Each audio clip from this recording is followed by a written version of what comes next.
ரோஜாப்பூ சிரித்து பேசி விளையாடும் நெஞ்சமெங்கும் மத்தாப்பூ.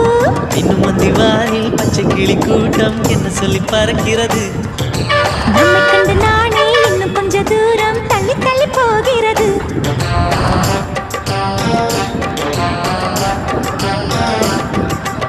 எங்களின் கதை கேட்டு தலையாட்டுது தாமரை பூ.